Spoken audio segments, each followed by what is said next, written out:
Kitalonnyo kitalo ddala eky'omuyimbi Evelyn Love abangi ate gwe bali bakazaako erya Evelyn Lagu wetwogerera munnange Mungu amujjuludde. Evelyn Lagu kigambibwa nti abadde ate awezezza emyaka 41 egy'obukulu era nga kinajjukirwa bambi nti abadde amaze ebbanga ng'alwanagana n'ekirwadde eky'ensigo lusaka ate n'ebirwadde ebimu ebyekuusa ku mutima.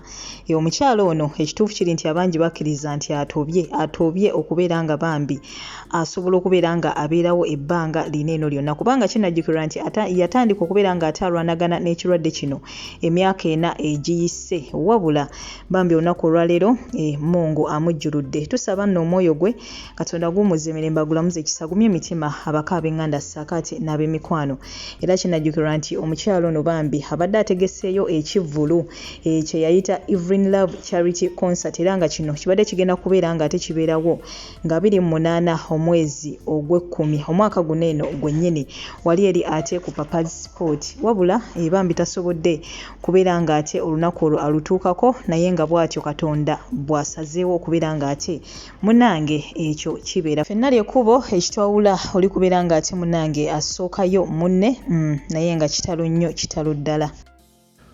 Mwannyinaffe Evelyn Lagu wetwogerera ze mbuyaga ezikunta ntandika n'okutuusa okusaasira eri ab'enjuye emikwano na buli omu abadde amulinako akakwate awamu n'ekisaawe eky'okuyimba katema n'emizannyo oba entertainment industry mu Uganda nti kitalo nnyo nnyini ddala. Nsaba omwoyo gw'omugenzi gw'ommule mirembe. Wabula nnyina ebintu bisatu bye nandyagadde okubeera nga nkoonako oba 4 byenjize mwene embeera. Omanyi buli ekituukawo tubaako kye tuyiga. Kiyinza okuba nga twali tusobola n'okukiyigira ku mirembe emikadde naye waaye buli lukya ate wabeerawo abapya abazaalibwa. So kitegeeza ki nti ebimu tuteekeddwa okubeera nga tubiddiŋŋana nga bwe tulaba otuwuliza ku radio baddiŋŋana nnyo amannya ne frequency kubanga bakkiriza nti buli kaseera wasobola okubaawo omuntu omupya eyakawuliza radio eyo. Kale gwe ye background yemu gye nsinziira oba gye nsinziiramu okwogera bye byengenda okwogera. Ekisooka obubaka bugenda eri abayimbi b'e Uganda.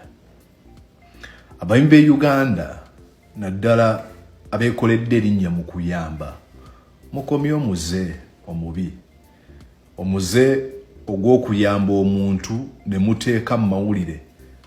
Okuyamba nno tewali buzibu n'okuteeka mu mawulire kyandibanga si kizibu naye tuleke okuteeka omuntu n'okuteekayo ebifaananyi nga bimulaga ng'ali mu state eri vulnerable esinga okubeera embi. Oli n'abeera ku kitanda ng'ayinza n'okuba tali conscious bulungi n'olw'okuba omuwadde obuyambi ne weekubisa naye ekifaananyi. Bw'aba awonye sisuubira nti abasinga ku ffe tetwagala kulaba bifaananyi bwe bityo. Tulekerawo okwekubisa ebifaananyi nga tulina abantu be tuyamba. Omanyi edda bwe nali naakatandika enteekateeka ez'okuyambako abantu abatali bamu naagalanga nnyo okuba ebifaananyi okulaga ekigendererwa nno kyali kyakusikiriza balala okubeera nga nabo bakola ekintu kyenkola. Naye nakitegeera luvannyuma nti newankubadde ebiruubirirwa byange ebigendererwa birungi naye ate bikosa for the most part. Neŋŋamba nti nsobola okuyamba naye nga sikubye oba sitimbye buli wamu. Maddox Sematimba ayimba n'agamba ndowooza twebaze nnyo mukulu Kefa Sempanji bw'obanga tomumanyi buuza banaakubuulira. Kimpa ekyokuyiga nti mukulu Kefa Sempanji alina abantu 1000 bayambye naddala mu baana abato naye talina bifaananyi wabitadde kyokka omulimu gwe ne Maddox Sematimba yatuuka okuguyimbako. So abayimbi b'e Uganda tulekeraawo culture y'okkuba ndowooza omuyimbi w'e Uganda bwe bamugamba nti omuntu alina obuzibu aba ayagala mukuba ekifaananyi ng'oluba luwogosebwa abanga oba tamenyesobwa obanga tasobola kumuyamba nga taliiko kintu kyantiisa. Ndowooza ne bamugamba nti omuntu anaatera okufa wabula katono okumusala obulago balabe omusaayi nga gukulukuta alyoka agambe bannange muwadde obukadde 5 tukikomye. Mbasaba busabi nali nkikozeeko sibanenya oba sibalamula naye eyo navaayo bagamba nti bwe nali omuto nalowooza ng'omuto bwe nakula ebyo byonna ne mbireka emabega. so mbe Uganda mbasaba tukikomye ekyokubiri. Do not give up on life.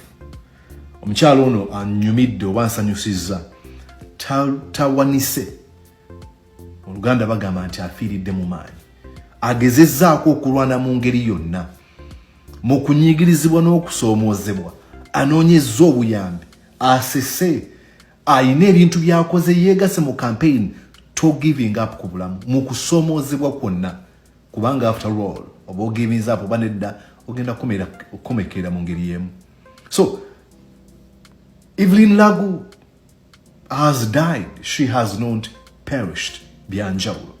Omwoyo gwogwo gwe tusinziira ku wali omulala gy'okuba omulwadde agambe ku Evelyn Love kye yakola, nange ngenda kusimba amannyo okulaba nga ngenda mu maaso okulaba nga I do not perish. I would rather die. Nfiira mu maanyi nga nwana. So kyamakulu nnyo, kyamaanyi nnyo. Ekisembayo, bw'obanga oli mu buzibu totya kusaba buyambi. No man is an island. Yenjogera nti wali muntu yeetengeredde ng'akazinga, taliiyo. Fenna tuli connection strings eza guitar ezijjayo omulamo gw'oluyimba. Tewali muntu ayimiridde nga yeetengeredde ng'agamba nze buli kimu nsobola okyekolera. N'abo aboogera ne beeyisanga ab'ebitalo tebalina kye bali. Kubanga bw'otandika okulaba ebitabo bye beewanisa, emmotoka si yagikola, ennyumba mwasula si yagizimba, amasuuka gasulako obuliri, bonna buba butamanya bubuyabuya. So no man is an island. Bw'oba weetaaga obuyambi busabe, ate naawe yeepanka ke kaseero kakkane. Bino bibeerenga ebyokuyiga nga bijja mu bulamu bwaffe. Nze Mordecai Muliisa nja kusaba kyensinza okusaba mu eno video, kyensinza osimbako essira. Bannaffe bwe tuba tuyamba tulekerawo, tusobola okugamba banne nasindisa obukadde 10 wa Evelyn Love n'oteekayo ebbaluwa obanga kuliko obukadde 10 n'olaga check. Abayimbi abamu abazze bakola ebintu bwe bityo ebyokuyamba mu lujjudde ne balaga omuntu obanga oluba lumenyesa ebintu bwe bityo, balina obusobozi okubeera n'akatabo check ng'awandiika buwandiisi ng'eriko amannya ge n'agiwaayo n'agikuba ekifaananyi. Lwaki oyagala omuntu omulage nga akenenye yenna aweddewo? Kikyamu. So mbaagaliza okubeera obulungi, naye ebyo tubitwalenga ekyokuyiga. I do really appreciate you so much. Like, share.